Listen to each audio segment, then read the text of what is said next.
મારો એક ફ્રેન્ડ છે, એને મેં એકવાર પૂછેલું, મેં કીધું શું કરે છે તારો દીકરો? અક્ષત એનું નામ છે. તો મને કે કોઈ વાર બેડરૂમનું બારણું ખોલે પણ છે.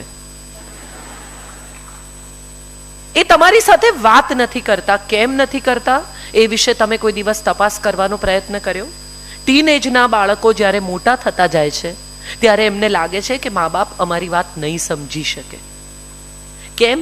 કારણ કે સહેજ પણ કંઈ પણ કહેવાનું શરૂ કરે એટલે આપણે સલાહ સૂચનાનો ભંડાર ખોલી નાખીએ છીએ. આમ કરાય, આમ ન કરાય, આમ બોલાય, આમ ન બોલાય, આવી રીતે વર્તાય, આવી રીતે ન વર્તાય, આ પહેરાય, આ ન પહેરાય, આ ખવાય, આ ન ખવાય, આ કરાય, આ ન કરાય. પહેલા સાંભળો તો ખરા. એને કંઈ કહેવાનું છે. એ નવી પેઢીનું બાળક છે, એની પાસે નવા વિચારો છે. કેટલી બધી મમ્મીઓને મેં એવું કહેતી સાંભળી છે કે મારી સાથે સાચું બોલવાનું, હા બેટા હું તને માફ કરી દઈશ. અને એ પછી છોકરો જો ઘેર આવીને દીકરો એમ કે આજે મેં સિગરેટ ટ્રાય કરી મારા મિત્ર સાથે, તો એને થપ્પડ ખાવાની તૈયારી રાખવાની. આપણે માફ નથી કરી શકતા. આપણે દોસ્તી નથી કરી શકતા. મોટા ભાગના મા બાપ એવું માને છે કે બાળક સાથે દોસ્તી કરવી એટલે એની સાથે શરાબ પીવી, એની સાથે સિગરેટની વાતો કરવી, એની સાથે ગર્લફ્રેન્ડની વાતો કરવી. ના, એને માટે એની પાસે મિત્રો છે. એની સાથે તમે શું વાત કરો તો તમારી જિંદગીના વીતેલા દિવસોની, તમારી ભૂલોની, તમારા વિચારોની, તમારા સપનાની, તમારા દિવસની વાત કરો. તમને કોઈ માણસ મળ્યો અને એ માણસે આજે તમારી સાથે કંઈક સરસ શેર કર્યું, તો એ તમારા બાળક સાથે, તમારા સંતાન સાથે સાંજના છેડે તમારે શેર કરવું જોઈએ કે આજે એક જોરદાર વાત થઈ યાર, મને એક જણે બહુ જબરજસ્ત વાત કરી. Share it. શક્ય છે એ ટાઈમે એ વાત એના મનમાં નથી ઉતરી, પણ એ તો બીજ વાવવા જેવું છે. એ તમે જે વાવી દીધું છે ને એ એક દિવસ ઉગશે ને ઉગશે ત્યારે તમને કલ્પના પણ નહીં આવે એવી રીતે ઉગશે. આપણે બધા ભૂલ એ કરીએ છીએ કે આપણે તરત જ રિઝલ્ટ જોઈએ છે. Instant coffee, instant food, instant બધું. આ તો ઉછરી રહેલું બાળક છે. એના મનની જમીન ભીની રહે બહુ જરૂરી છે. એના મનની જમીન ભીની રહેશે તો સમય સમયાંતરે એમાં વાવેલા બીજ અચૂક ઉગશે. વિશ્વાસ રાખો. આપણો પ્રોબ્લેમ એ છે કે હમણાં સંસ્કાર આપ્યા ને અડધો કલાક પછી એને તરત મંદિરમાં જઈને દીવો કરવો પડે કે વાહ સંસ્કારી. એવું નહીં થાય. એ દલીલ કરશે, એ સવાલો પૂછશે, એ વિરોધ કરશે. કારણ કે તમે એમને ભણાવ્યા છે, તમે એમને લોજિકલ બનાવ્યા છે, તમે એમને ઇન્ટેલિજન્ટ કર્યા છે, તમે એમને દલીલ કરતા શીખવ્યું છે. એ દલીલ તમારી સામે નહીં કરે તો કોની સામે કરશે? અવાજ નહીં જોઈએ, આર્ગ્યુમેન્ટ નહીં કરવાની. આર્ગ્યુમેન્ટ શું કામ નહીં કરવાની? આર્ગ્યુમેન્ટ કર, પણ નમ્રતાથી કર, અવાજ નીચો રાખ. આપણે 2 કલાક આર્ગ્યુમેન્ટ કરીએ એકબીજા સાથે, પણ એ 2 કલાક દરમિયાન તારે તોછડા નહીં થવાનું. તું તારી માં સાથે આર્ગ્યુમેન્ટ કરે છે એ નહીં ભૂલવાનું. તું તારા પિતા સાથે દલીલ કરી રહ્યો છે કે કરી રહી છે એ નહીં ભૂલવાનું. આર્ગ્યુમેન્ટ તો કરે જ, તમે નથી કરી. મોટા ભાગના 50 વર્ષના મા બાપને યાદ હશે કે જ્યારે બેલ બોટમ બજારમાં આવ્યા ને ત્યારે બધા મા બાપ એવું કહેતા કે એવા વરવા લાગો છો, આવા પાટલું પહેરો છો, અને છતાંય આપણે પહેરતા હતા. મને યાદ છે કે મારા સાયન્સમાં એવા પર્સન્ટેજ હતા કે હું કોઈ પણ ક્ષણે મેડિસિનમાં એડમિશન લઈ શકું, અને તેમ છતાં હું આર્ટ્સમાં ભણીશ એવું જ્યારે મેં મારે ઘેર કહ્યું 12મું પાસ થઈ ત્યારે મારી માને હળવો હાર્ટ એટેક આવેલો. અને બધા આખો પરિવાર, મારા મામાઓ ને બધા મને સમજાવે કે આટલા પર્સન્ટેજ સાથે આર્ટ્સ તે કંઈ લેવાતું હશે, મૂર્ખ છે, બેવકૂફ છે, તને કોણે આવું શીખવાડ્યું, કોણ તને સમજાવે છે, આવા લેવલ ઉપર જતા રહેલા. મને કોઈ અફસોસ નથી કે આજે હું ડોક્ટર નથી. હું જે કરી રહી છું એનો મને આનંદ છે અને એ કામ મને ગમે છે, કારણ કે એ કામ મેં પસંદ કર્યું છે. એને પસંદ કરવા દો. તમે એન્જિનિયર નથી થઈ શક્યા માટે તમારા બાળકે એન્જિનિયર જ થવું? મારી પાસે તો પૈસા નહોતા, મારા મા બાપ મને ન ભણાવી શક્યા, પણ હવે તું ભણ, હું તને ભણાવું છું, તને જે નથી મળ્યું એ બધું હું તને આપું છું. Don't get into that. કેટલા બધા મા બાપને હું ઓળખું છું કે જે લોકો પરદેશ જાય, બહારગામ જાય, ક્યાંક જાય તો 4-5 ટી-શર્ટ લઈ આવે એક સામટા, પછી બાળકને આપે અને આપતી વખતે અચૂક કે અમારી પાસે તો 2 જ શર્ટ હતા, લે પહેર. તમારી પાસે 2 શર્ટ હતા એમાં એનો તો કઈ વાંક જ નથી. એ તો ત્યારે હતા જ નહીં. તમે લાવ્યા એમાં પણ એનો વાંક નથી. તો તમે એને જે આપી રહ્યા છો તેને માણવા દો. તમારા અભાવોની વાત કરીને એને એવું રિયલાઇઝ ના કરાવો કે અમે અભાવમાં મોટા થયા અને અમે અભાવમાં મોટા થયા છતાં અમે તમને આ બધું આપીએ છીએ. કેટલા બધા માતા પિતાને હું ઓળખું છું કે જે 50,000 60,000 મોબાઈલ અપાવે અને પછી બાળકને એવું કે સાચવજે 60,000 રૂપિયાનો ફોન છે. ન અપાવો 60,000 જો તમને 60,000 ની ચિંતા હોય તો. બાળકને એવું કહો કે બેટા આ ફોન છે ને એ તું જ્યારે જ્યારે બહાર હોઈશ ને ત્યારે તારી ને મારી વચ્ચેનું કનેક્શન છે. આ ફોન ખોવાઈ જશે કે તું નહીં ઉપાડે ને તો મને તારી બહુ ચિંતા થશે બેટા. ફોન ઉપાડ. ફોન કેમ નથી ઉપાડતો? એને બદલે સાંજે ઘરે આવે ત્યારે એને તમે એમ કહો કે દીકરા ત્યાં જે ફોન ન ઉપાડ્યો ને હું 2 કલાક કોઈ કામમાં ચિત્ત પરોવી શકી નહીં. Please pick up my phone. અને જ્યારે ફોન કરો ત્યારે ક્યાં છે ત્યાંથી શરૂ નહીં કરતા. એ જ્યાં છે ત્યાં છે. એને કહો કે તારું લોકેશન ઓન રાખ. તમને ઓટોમેટિક ખબર પડશે એ ક્યાં છે. કરવા માટે ઘણું છે. અગત્યનું એ છે કે આપણે સંવાદ નથી સર્જી શકતા માટે વિવાદ થાય છે. Talk to your children. Talk as much as you can. જેટલી વાત કરી શકશો ને એટલા વાદળ વિખરાતા જશે. તમારી ભૂલો, તમારી જિંદગી વિશેની વાતો, તમારા મિત્રો, તમારો દિવસ, તમારું કામ. અમે આ વર્ષે તથાગતની ફાઇલ ઇન્કમ ટેક્સની મૂકવાના છીએ. 21 વર્ષનો થયો મારો દીકરો. એટલે મારા એક મિત્ર છે ચાર્ટર્ડ એકાઉન્ટન્ટ, એમણે મને સલાહ આપી કે આ તો કોરી ફાઇલ છે, તમે 40 લાખ રૂપિયા 60 લાખ રૂપિયા સુધી વ્હાઇટ કરી શકશો. જો હમણાં તમે એવું મૂકી દો કે આ પૈસા એણે કલેક્ટ કરવાના છે તો સમયાંતરે આ પૈસા તમે ભર્યા કરજો આમાં, અને તમે આટલા પૈસા વ્હાઇટ કરી શકશો જો તમે અમુક ટકા લાંચ આપશો તો. આ વાત તથાગતની સામે જ થઈ.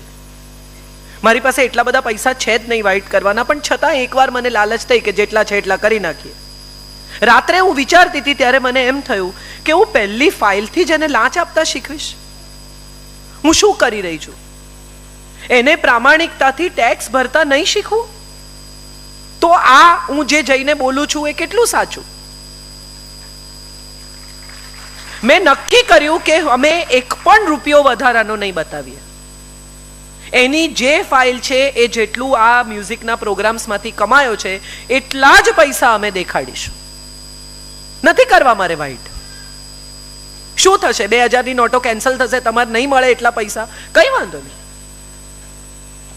પણ એના મનમાં એટલી એક દ્રઢ વાત તો ઘૂસી જ જશે કે પ્રામાણિકતા એ જિંદગી જીવવાનો સરળ અને મહત્વનો રસ્તો છે. આપણે બધા જ એવું કરીએ છીએ ક્યાંક ને ક્યાંક, કશેક ને કશેક. અત્યારે તમે બધા તાળી પાડો છો, પણ તમે વિચારો કે ક્યાંક ને ક્યાંક, કશેક ને કશેક તમે તમારા બાળકને અપ્રામાણિક થતા શીખવ્યું છે. ક્યાંક ને ક્યાંક તમે એવું એને એ વાતને એન્કરેજ કર્યું છે. જે બાળકો નાના છે 5, 6, 7 વર્ષના, એના મા બાપને મેં જોયા છે કે 5, 6, 7 વર્ષના 2 વર્ષના બાળકનો ટેલેન્ટ શો કરે. ઘરમાં મહેમાન આવે એટલે એને કે પોએટ્રી ગાઈને બતાવો. પછી છોકરું બિચારું ના પાડે કે મારે મૂડ નથી અત્યારે, કે મારે નથી ગાવું, તો કે અંકલ કહેશે તને આવડતું જ નથી. એટલે બાળક બિચારું પરાણે અનાયાસે ગાય. મા બાપ એની સાથે રમતા હોય તો જાણી જોઈને હારી જાય અને એને જીતાડે. એને જેન્યુઇનલી મહેનત કરીને જીતવાનું આપણે શીખવતા જ નથી. એને ખુશ કરવા માટે ભલે તમે એકાદ વાર હારી જાઓ, પણ એને ટફ ફાઇટ સહન કરતા શીખવા દો. દરેક વખતે એને મા બાપ નહીં મળે. દુનિયા એની સાથે એટલી લિબરલ નહીં થાય જેટલા તમે થઈ રહ્યા છો. ચેસ રમતા હોય મા બાપ તો એને શીખવાડે, જો આમ કરીશ ને તો હું ચેક. અરે તમે એના બદલે પણ વિચારો છો અને તમારા બદલે પણ વિચારો છો. એને એના માટે વિચારવા દો. આપણે આપણા સંતાનની વિચારવાની કેપેસિટી વિકસાવવાનો પ્રયત્ન કરતા જ નથી. 3 રીતે: 1, આર્ગ્યુમેન્ટ નહીં કરવાની; 2, હારી જવાનું; અને 3, સૌથી ઇમ્પોર્ટન્ટ, વધારે પડતું મગજ ના વાપરીશ.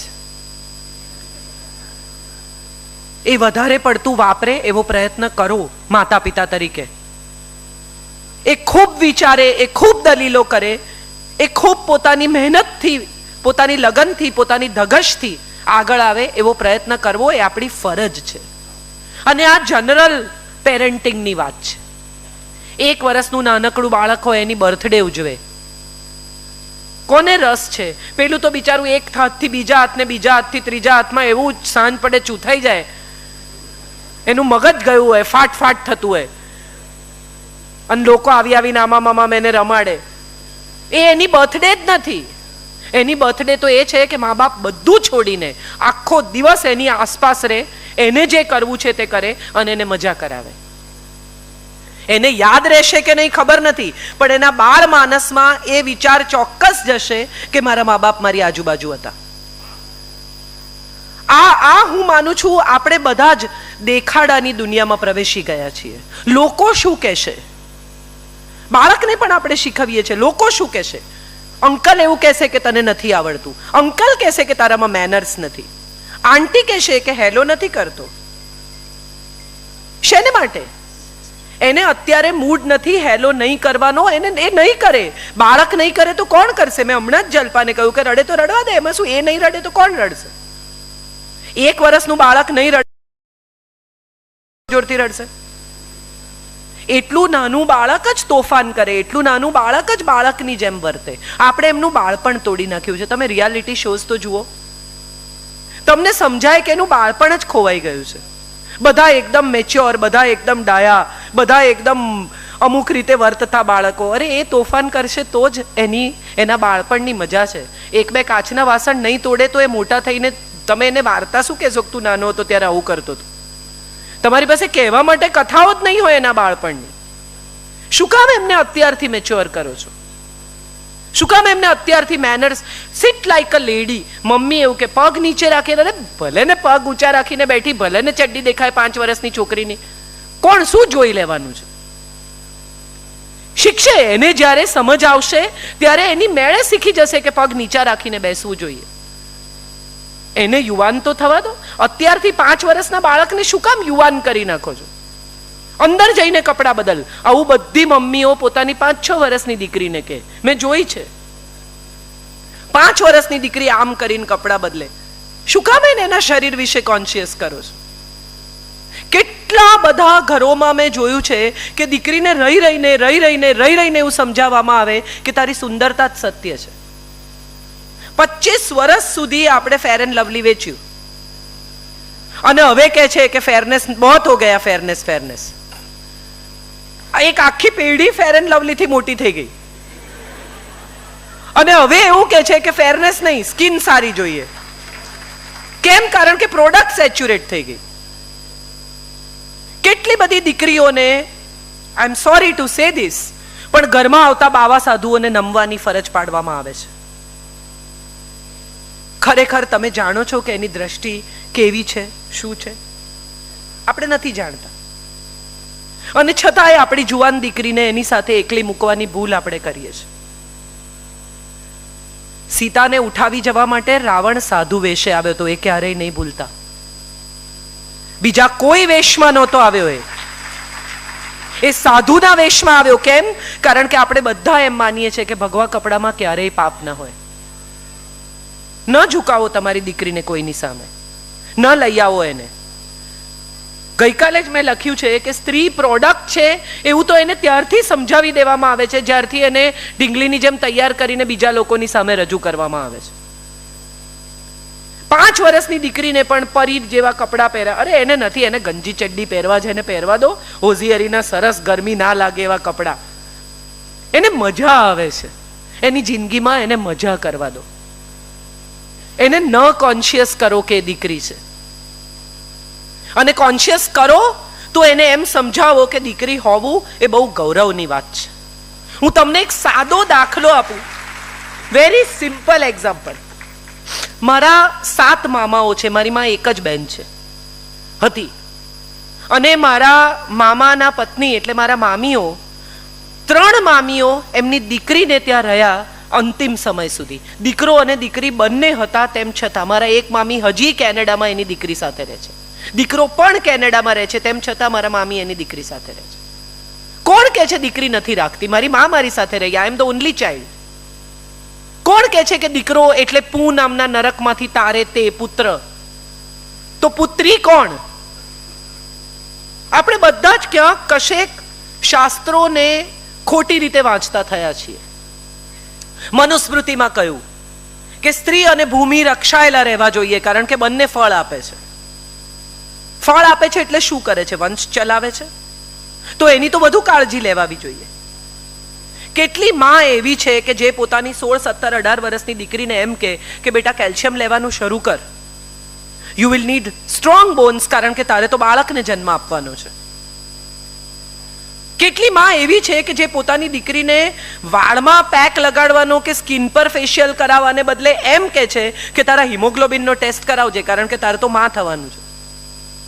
આપણને કોઈને આવી કોઈ વાતમાં રસ જ નથી. આપણે બધા દીકરી કેટલી સુંદર છે એમાં રસ લઈએ છીએ. આવતીકાલે સવારે છાપા આવશે, બધા મેટ્રિમોનિયલ વાંચજો. ઊંચી, પાતળી, ગોરી, સુશીલ, સંસ્કારી, બધાને આવી જ છોકરી જોઈએ. કોઈ એમ કે છે કે અમને એવી દીકરી જોઈએ જેની સેન્સ ઓફ હ્યુમર સરસ હોય, પરિવાર સાથે હસી શકવી જોઈએ. આપણે કોઈ આવું નથી કહેતા. આપણે કોઈ એવું નથી કહેતા કે અમને તો એવી દીકરી જોઈએ કે જેને રસોઈ નહીં આવડતી હોય તો ચાલશે, અમે શીખવાડી દઈશું, પણ વાતે વાતે મોઢું ના ચડાવે. તમે વિચારી જુઓ, કેટલા બધા પરિવારોમાં દીકરી સુંદર હોવી જોઈએ એવા વિચારે પરણાવીને પુત્ર વધુ લઈ આવે. મારે તમને એક સાદો સવાલ પૂછવો છે બધાને, જેટલા બેઠા છે એને, ઓલ્ડ ને યંગ ને બધાને, કે એક છોકરી હોય જે ઐશ્વર્યા રાય જેવી રૂપાળી હોય, આમ તમે અડો તો મેલી થઈ જાય, એટલી પોર્સેલિનની ઢીંગલી જેવી, પણ જો મોઢું ખોલે તો સુરતી નીકળે. એ સારી રીતે કોઈ જોડે બોલી જ ન શકે ઘરમાં. અને બીજી હોય જે થોડી શ્યામ હોય, સુંદર ન હોય, કદાચ થોડી જાડી પણ હોય, પણ ઘરના સૌ સાથે ભળી ગઈ હોય, ઘરમાં દીકરી થઈને રહેતી હોય, સૌનું ધ્યાન રાખતી હોય, સૌને ચાહતી હોય, ઘરમાં મહેમાન જમ્યા વગર ન જતા હોય, બપોરે ઊંઘમાંથી ઉઠીને પણ ચા કરી આપતી હોય, તો કઈ પુત્ર વધુને તમે પસંદ કરશો? રૂપાળી? હા કે ના? કેમ? ઊંચી, પાતળી, ગોરી, સુશીલ જોઈતી હતી ને બધાને? આપણે ગુણો તરફ ધ્યાન આપવાનું જ ભૂલી ગયા છીએ. તમે ગાડી ખરીદો ને, કાર, ઇફ somebody buys, તમે ગાડી બહારથી કેવી દેખાય છે એ જોઈને નથી ખરીદતા, તમે ગાડીનું મશીન જોઈને ખરીદો છો. બહારથી કેટલી રૂપાળી, કેટલી ચમકતી, કેટલી લાંબી, કેટલી ટૂંકી, કેટલી ઊંચી, એ તો બહુ બેઝિક સગવડતાઓ છે. પણ 18 ઇંચનું ટાયર હોય તો ગાડી જમીનને ચોંટીને ચાલે. મશીન 1800 હોર્સ પાવરનું હોય, 1600 હોર્સ પાવરનું હોય તો હાઈવે પર સાડી પડે. આ વિચાર શું કામ કરવો જોઈએ? આપણી વચ્ચે ગાયનેકોલોજીસ્ટ છે, એમને પૂછીએ તો સમજાય કે કેટલી મમ્મીઓ પ્રી મેરેજ ચેકઅપ માટે આવે છે? કોઈ નહીં. કેટલી માં બેસીને દીકરીને એવું સમજાવે છે કે દીકરા, હવે પછીનો સમય એ તારા શરીર સાથેના પ્રયોગોનો સમય છે. સ્ત્રીને એક એવું શરીર આપવામાં આવ્યું છે જેની રચના બહુ અટપટી છે. કેટલી સ્ત્રીઓને બેસાડીને એના પોતાના શરીર વિશે જ્ઞાન આપવામાં આવે છે.